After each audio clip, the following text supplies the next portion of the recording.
A manhã começou como qualquer outra terça-feira.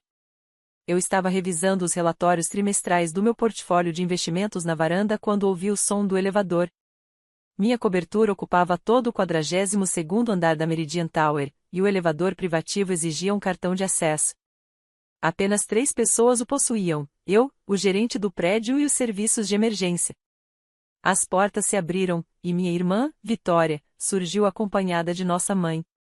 Vitória ergueu um molho de chaves como se fosse um troféu. Surpresa! Anunciou, a voz ecoando pelo espaço aberto do apartamento. Espero que você não tenha desfeito todas as malas, porque vai precisar se mudar até o fim da semana. Levantei os olhos do meu laptop, genuinamente confusa. Como é? Perguntei. Mamãe deu um passo à frente, com aquela expressão de paciência desapontada, a mesma que eu vi há 6 anos. Querida, sabemos que você tem enfrentado dificuldades. A Vitória encontrou uma solução que funciona para todos. Eu comprei a cobertura, disse Vitória, balançando as chaves. A escritura foi assinada ontem. Todo o processo levou 3 semanas. Tentei te avisar no mês passado, mas você não atendeu minhas ligações. De fato, eu havia ignorado as ligações dela. Vitória só me procurava quando queria alguma coisa, geralmente dinheiro que achava que eu não tinha ou para se vangloriar de mais uma conquista. Ela era uma corretora de imóveis de sucesso na Harrison Associates, uma das principais imobiliárias da cidade. Só no ano passado, havia vendido mais de 50 milhões em propriedades. Nossos pais não paravam de falar disso. Você comprou esta cobertura? Perguntei, colocando minha xícara de café cuidadosamente sobre a mesa. Por 2,3 milhões, respondeu Vitória, orgulhosa. Na verdade, abaixo do valor de mercado. O vendedor estava motivado. Mamãe puxou uma trena da bolsa. Vamos derrubar esta parede. Abrir o espaço. A cozinha precisa de uma reforma completa. Tão ultrapassada. A Vitória tem um gosto excelente. Observei enquanto elas caminhavam pelo meu apartamento. Vitória apontava para as paredes, e mamãe fazia anotações no celular. Elas passaram direto pelo quadro original de Yoshitomo Nara que eu havia comprado em um leilão por $180 mil, e pelas estantes sob medida que guardavam minha coleção de primeiras edições. Não viram nada disso. Nunca viram. Onde vocês achavam que eu morava? Perguntei calmamente. Vitória parou no meio da medição. O quê? Você acha que eu estive lutando por 6 anos? Presumiram que eu mal conseguia pagar aluguel. Então, onde achavam que eu vivia? Mamãe respondeu por ela. Bem, achamos que você estava alugando um estúdio em algum lugar. Quando você parou de nos pedir dinheiro, imaginamos que tivesse arranjado algum emprego básico. Não queríamos te constranger perguntando. Eu nunca pedi dinheiro a vocês, respondi. Exatamente, disse mamãe, com suavidade. Porque sabia que diríamos não. Aprendemos a lição depois de pagar aquele curso caríssimo que você nunca usou. Eu tinha um diploma em economia por Stanford. Me formei summa cum laude em 2017. Usei esse diploma para construir um portfólio que hoje ultrapassava $40 milhões em valor. Mas eles nunca perguntaram o que eu fazia. Simplesmente presumiram que eu tinha fracassado. Vitória caminhou até as janelas panorâmicas, observando a cidade lá embaixo. Só a vista já vale 1 milhão, comentou Vitória, olhando em volta. Não acredito que você estava morando aqui ilegalmente. O antigo dono deve ter sido incrivelmente permissivo. Morando ilegalmente? Repeti, incrédula. Seja lá como você entrou aqui, respondeu Vitória, com desdém, não importa mais. Agora o apartamento é meu. Tenho a escritura, o título, tudo. Meu advogado verificou tudo cuidadosamente. Quem te vendeu isso? Perguntei. Vitória pegou o celular e começou a rolar a tela. Um homem chamado Robert Riz. Ele representava o proprietário, uma empresa de investimentos chamada Hendrix Properties Group. Eles tinham toda a documentação correta. Minha advogada, Jennifer Vo, confirmou tudo. A busca no registro de imóveis deu limpa. Eu conhecia Jennifer Vo. Ela havia intermediado uma das minhas aquisições imobiliárias 2 anos antes. Fiquei imaginando se ela reconheceria o endereço. Posso ver a documentação? Perguntei. Os olhos de Vitória se estreitaram. Por quê? Vai tentar alegar que tem direito de ficar aqui? Porque, legalmente, não tem. Eu poderia mandar te remover hoje mesmo, mas estou sendo generosa. 1 semana. A campainha tocou. Nós 3 viramos em direção ao elevador. Eu não havia autorizado a entrada de ninguém. O concierge lá embaixo, Marcos, sabia muito bem que ninguém era enviado à cobertura sem minha permissão. Levantei-me e fui até a porta, olhando pelo olho mágico. Do lado de fora, estava David Morrison, o gerente do prédio, segurando uma pasta de couro. Atrás dele, Marcos, visivelmente desconfortável. Abri a porta. Senhorita Richardson, disse David, formalmente peço desculpas pela interrupção. Marcos me informou sobre suas visitantes e achei necessário tratar da situação imediatamente. Que situação? Perguntou Vitória, dando um passo à frente. Eu sou a nova proprietária. Agora você trabalha para mim? A expressão de David permaneceu profissional, neutra. Posso entrar? Perguntou. Fiz um gesto para que ele entrasse. David passou por mim, cumprimentando com um leve aceno mamãe e Vitória. Marcos ficou no corredor. Senhorita Richardson, disse ele, voltando-se para mim, recebi uma ligação muito preocupante esta manhã do nosso departamento jurídico. Aparentemente, alguém tentou registrar uma transferência de escritura para este imóvel. Vitória imediatamente tirou o celular do bolso. Essa fui eu. Fechei o negócio ontem. Aqui está a documentação. Estendeu o aparelho. David deu uma olhada rápida na tela, depois abriu a pasta de couro. Senhorita Vitória Richardson leu, olhando para um dos papéis. A senhora foi contatada há 3 semanas por um homem que afirmava representar a Hendrix Properties Group, correto? Sim, respondeu Vitória, confiante. Eles estavam vendendo em nome do verdadeiro dono, uma LLC. Isso é comum em imóveis de alto padrão. O proprietário queria privacidade. David retirou outro documento. A entidade a qual você se refere é a Lighthouse Holdings LLC. Essa empresa realmente possui vários imóveis na cidade. Vitória olhou para mim com um sorriso triunfante. No entanto, continuou David, pausando brevemente, a Lighthouse Holdings não é, e nunca foi, proprietária desta cobertura. A pessoa que te vendeu os documentos falsos usou o nome de uma empresa legítima para dar credibilidade ao golpe, explicou David calmamente. A cor sumiu do rosto de Vitória. Isso é impossível. Minha advogada verificou tudo. Sua advogada verificou que a Lighthouse Holdings LLC existe, interrompeu David, com delicadeza. E, de fato, ela existe. O que sua advogada aparentemente não verificou foi se a Lighthouse Holdings é proprietária deste imóvel em específico. E não é. Mamãe se sentou pesadamente no meu sofá. Isso é um engano. A Vitória é uma profissional. Ela nunca cairia em um golpe desses. David então se voltou para mim. Senhorita Richardson, preciso informar sua irmã e sua mãe sobre a verdadeira situação de propriedade deste imóvel. Tenho sua permissão? Assenti. David abriu uma pasta e retirou um documento oficial. Esta cobertura, unidade 4201 da Meridian Tower, pertence à senhorita Emma Richardson desde 15 de agosto de 2019. Ela comprou por 2,8 milhões de dólares, à vista. A escritura está devidamente registrada no cartório do condado. Não houve nenhuma transferência de propriedade desde essa data. As chaves escorregaram da mão de Vitória e caíram no chão de mármore com um estalo metálico. Isso é impossível, ela murmurou. A Emma não tem esse tipo de dinheiro. Ela está desempregada há anos. Eu nunca estive desempregada, respondi calmamente. David prosseguiu, a senhorita Richardson paga suas taxas condominiais trimestralmente, sempre em dia. Ela também é proprietária da unidade 257 neste mesmo prédio, que aluga para uma jovem família. Além disso, possui 2 imóveis comerciais no Distrito Financeiro Central. Mamãe balançava a cabeça, confusa. Emma, se isso é verdade, por que você deixou que a gente acreditasse? Eu nunca deixei vocês acreditarem em nada e interrompi. Vocês assumiram.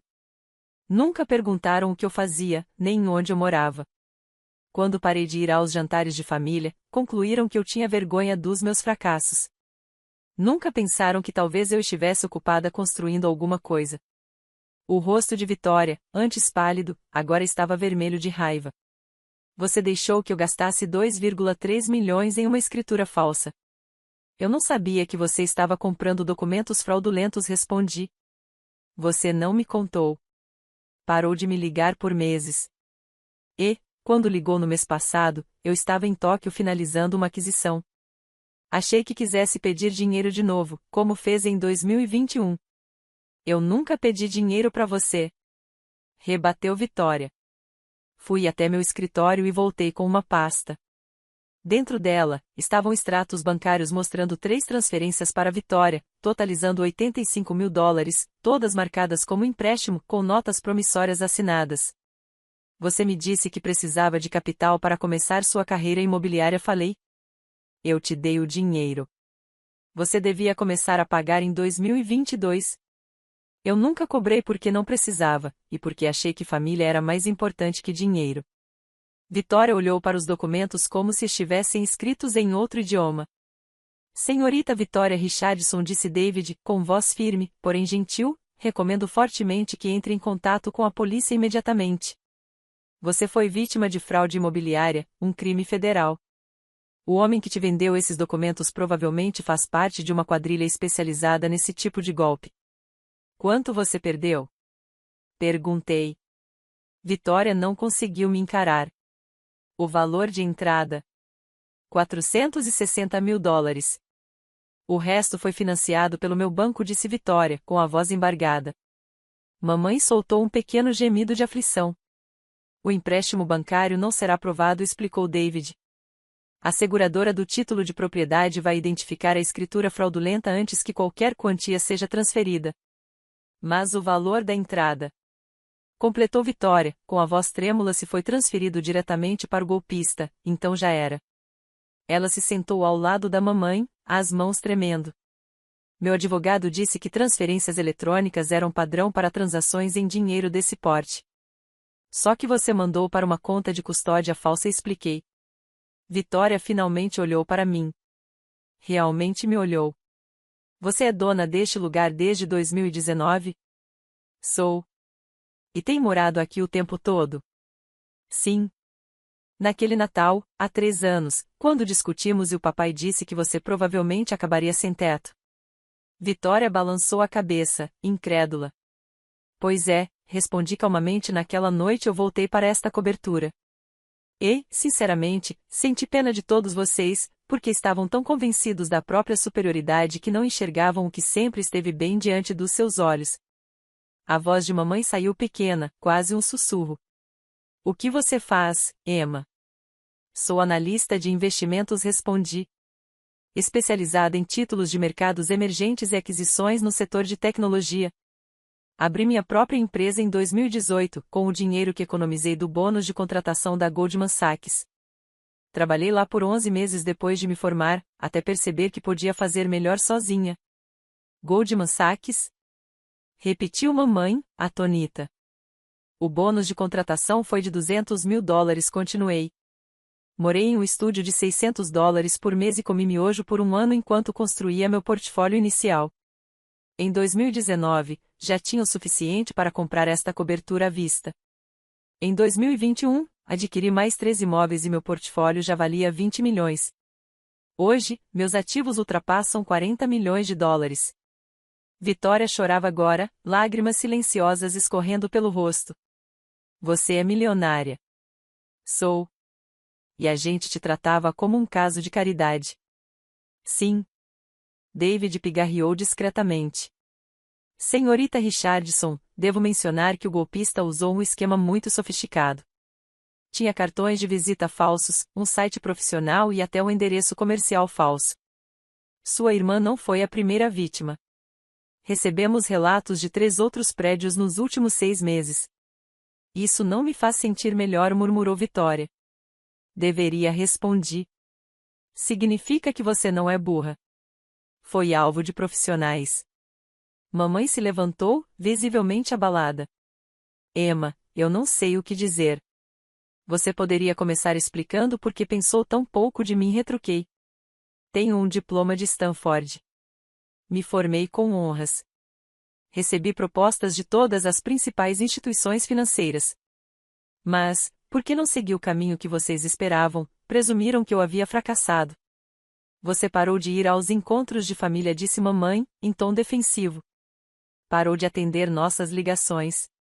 O que devíamos pensar? Que talvez eu estivesse ocupada. Que talvez eu tivesse a minha própria vida. Já passou pela cabeça de vocês perguntar em vez de supor? Vitória enxugou os olhos, respirando fundo. Preciso ligar para a polícia. E para meu advogado. E para o banco. Ela me olhou, com um rosto cansado, mas pela primeira vez sincero. Posso usar seu celular? O meu está quase sem bateria, pediu Vitória, com a voz trêmula. Entreguei o meu. Ela o pegou com as mãos tremendo e foi até a varanda. Mamãe ficou em silêncio por alguns segundos antes de murmurar. Seu pai vai ficar arrasado. O papai não fala comigo há 2 anos, respondi. Desde que recusei investir no restaurante do amigo dele. Você disse que não podia pagar. Eu disse que era um mau investimento. O restaurante não tinha plano de negócios, nem pesquisa de mercado, e ficava em uma área com 3 outros estabelecimentos iguais a menos de 2 quadras. Faliu em 8 meses, exatamente como eu previ. O amigo do papai perdeu tudo. Mas ele me culpou por não o apoiar a família. David, discretamente, verificava o celular. Senhorita Richardson, disse com cautela, nosso departamento jurídico quer saber se a senhora pretende prestar queixa por invasão de propriedade. Não respondi imediatamente. Eles são família. Cometeram um erro. Um erro que poderia ter resultado em um despejo ilegal, observou David. Mas não resultou, graças à senhora. Olhei para ele. Como o senhor soube que devia subir aqui? Marcos me ligou quando viu sua irmã com um molho de chaves. Ele sabia que você era a única residente autorizada. Verifiquei nossos registros e encontrei a tentativa de registro de transferência de escritura de ontem. Nosso departamento jurídico já havia sinalizado o caso como suspeito, porque não havia nenhum registro de venda. Vim pessoalmente para evitar que a situação se agravasse. Vitória voltou da varanda. A polícia está enviando alguém para registrar o depoimento. Minha advogada está contatando o FBI. Aparentemente, o caso é de jurisdição federal, porque atravessa fronteiras estaduais. O golpista usou um endereço comercial da Virgínia. Ela me devolveu o celular. Obrigada. Ficamos em um silêncio constrangedor por alguns instantes. Tenho uma reunião por videoconferência em 10 minutos, disse, finalmente. Com investidores de Singapura. Preciso de privacidade. Claro, respondeu mamãe apressada. Já estamos indo. Vitória hesitou antes de se levantar. Emma, eu sei que isso não conserta nada, mas sinto muito. Por tudo. Por ter presumido, por ter sido arrogante, por não ter acreditado em você. Você está arrependida mesmo, ou só porque foi pega errada? Perguntei. Ela vacilou. Talvez as 2 coisas, mas principalmente a primeira. Eu fui uma péssima irmã. Sim, foi. Podemos. Sua voz falhou. Há alguma forma de consertar isso? Pensei por um momento. Comece contando ao papai e ao resto da família a verdade. Toda a verdade. Que eu sou bem-sucedida. Que vocês me julgaram mal. Que estavam errados. E parem de inventar desculpas. Está bem, disse Vitória, baixando a cabeça. O que mais? Devolva os $85.000 que pegou emprestado. Eu não preciso do dinheiro, mas você precisa devolver. Vitória assentiu, mesmo sabendo que acabará de perder quase $500 mil no golpe. E, por fim acrescentei, me trate como igual. Não como um caso de pena, nem como um fracasso, mas como uma adulta competente que apenas fez escolhas diferentes das que vocês esperavam. Consegue fazer isso? Posso tentar, respondeu ela, com a voz embargada. Tentar não é suficiente, disse firme. Ou faz, ou não faz. Estou cansada de meias medidas nessa família. Mamãe interveio, com lágrimas nos olhos. Nós vamos fazer, Emma. Todos nós. Devemos isso a você. David as acompanhou até o elevador. Antes que as portas se fechassem, Vitória se virou para mim. Sua casa é linda, disse ela em voz baixa. Eu devia ter começado por aí. As portas do elevador se fecharam lentamente. David voltou para a sala. A senhorita lidou com isso com uma elegância notável, senhorita Richardson. Tive 6 anos para me preparar para essa conversa, respondi. Só não imaginei que aconteceria desse jeito. Vai mesmo deixá-la pagar o empréstimo? Perguntou ele. Se ela pagar, vou doar o dinheiro para uma instituição de caridade em nome dela. Fiz uma pausa. Ela precisa aprender que ações têm consequências, mas eu não preciso lucrar com essa lição. David sorriu. Muito sábio. Avisarei ao departamento jurídico que não haverá queixa por invasão. Ele fez uma breve pausa. Mas devo mencionar que a polícia vai querer entrevistá-la como parte da investigação da fraude. Claro, respondi. Depois que David saiu, fiquei parada diante das janelas, observando a cidade. O celular vibrou com o lembrete da chamada com Singapura. Restavam 12 minutos. Pensei nas lágrimas de Vitória, no choque da mamãe, nos anos de julgamento e descrença. Uma parte de mim se sentia vingada. Outra parte, triste por ter sido necessária uma crise para que finalmente me enxergassem como eu sou. O telefone tocou. Era Vitória. Ainda estou no saguão, disse ela. Só queria dizer mais uma coisa. O quê? Eu pesquisei sobre você. Sua empresa.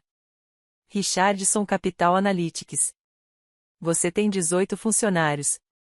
Gesta mais de 300 milhões em ativos. Encontrei um artigo da Forbes sobre o seu trabalho em mercados emergentes.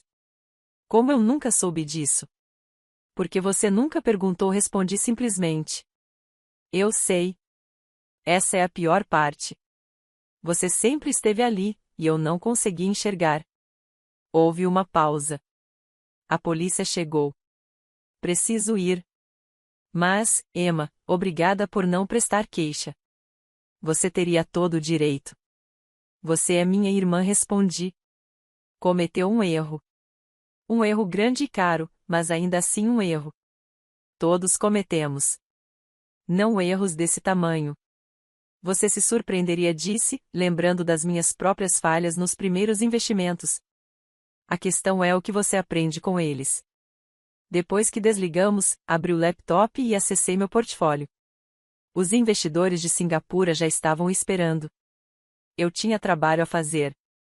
Mas antes, enviei uma mensagem a David. Por favor, atualize minha lista de visitantes autorizados.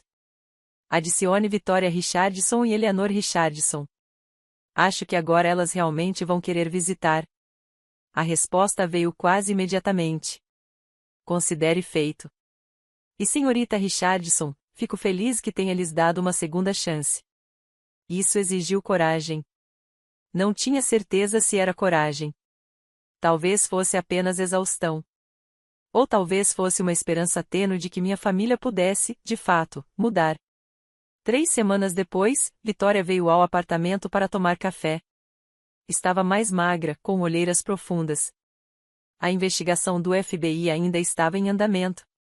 O advogado dela havia encontrado outras 2 vítimas do mesmo golpe, e juntos estavam montando o caso. Alguma chance de recuperar o dinheiro? Perguntei, entregando-lhe um expresso.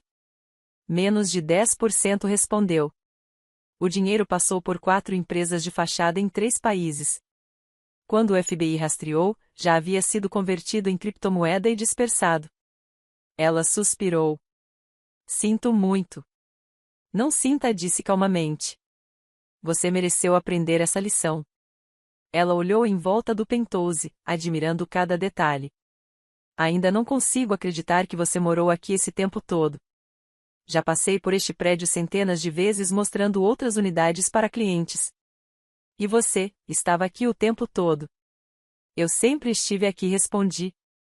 Você é que não olhava. Vitória assentiu lentamente. O papai quer jantar com a gente. Todos nós.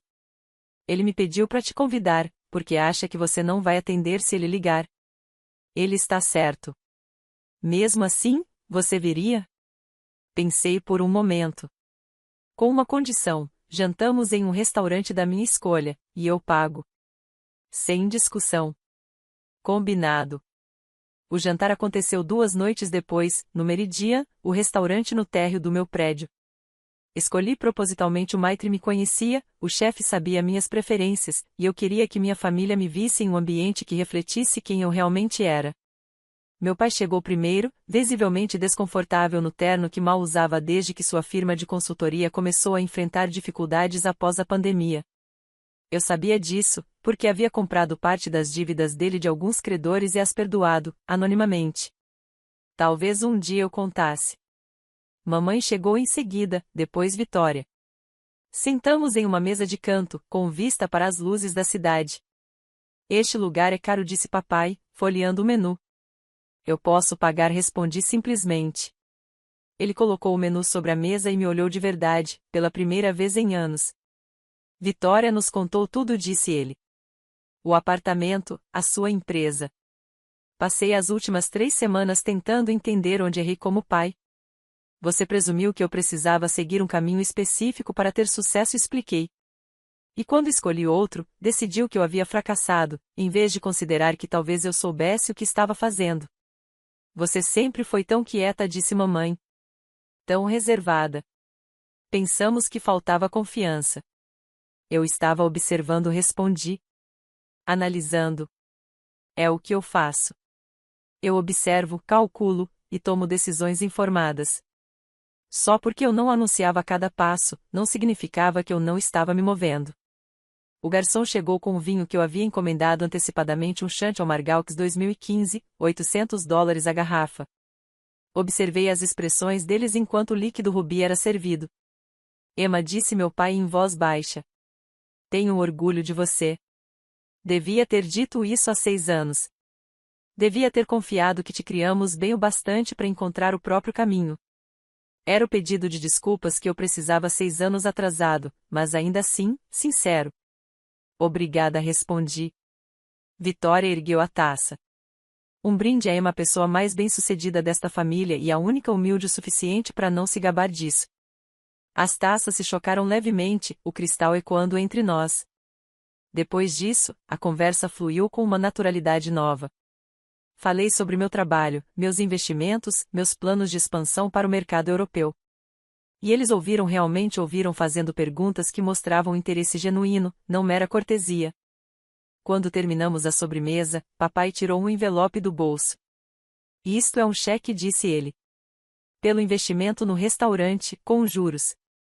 Você tinha razão, foi uma má ideia, e eu sinto muito por ter insistido. Olhei o cheque. $15.000. Eu não posso aceitar isso, disse. Você precisa mais do que eu. Justamente por isso eu preciso te dar, respondeu meu pai. Preciso provar que posso ser tão íntegro quanto minha filha. Você estava certa. Eu estava errado, e isso tem um preço. Deixe-me pagá-lo. Peguei o cheque. Mais tarde, eu doaria a um programa de apoio a pequenos empreendedores. Mas naquele momento, aceitei porque meu pai precisava que eu o fizesse. Quando cheguei em casa naquela noite, fiquei diante das janelas do meu penthouse, observando as luzes da cidade. Em algum lugar lá fora, um golpista ainda tinha o dinheiro da vitória. Em outro canto, provavelmente minha família analisava cada detalhe do jantar, se espantando com revelações que jamais deveriam ter sido surpresas. Mas ali, no apartamento que tentaram tomar de mim, senti algo mudar. Não era exatamente perdão, era possibilidade. A possibilidade de que minha família pudesse aprender, evoluir, e me enxergar por quem eu realmente era. Meu celular vibrou. Uma mensagem de Vitória. Obrigada pelo jantar e por não desistir da gente. Mesmo quando nós desistimos de você. Respondi. Família não desiste. Às vezes só precisa se lembrar do porquê de ser família. 3 pontinhos apareceram, desapareceram, e então? Estou tentando me lembrar. Boa noite, maninha. Ou devo dizer, empresária de sucesso que por acaso é minha irmã? Sorri. Emma está ótimo. Lá fora, a cidade brilhava com milhões de luzes. Em meio a elas, havia pessoas construindo fortunas, perdendo fortunas, perseguindo sonhos. Eu construí o meu em silêncio sem alarde, sem aprovação da família. E agora, finalmente, eles sabiam, isso valia mais do que qualquer cobertura.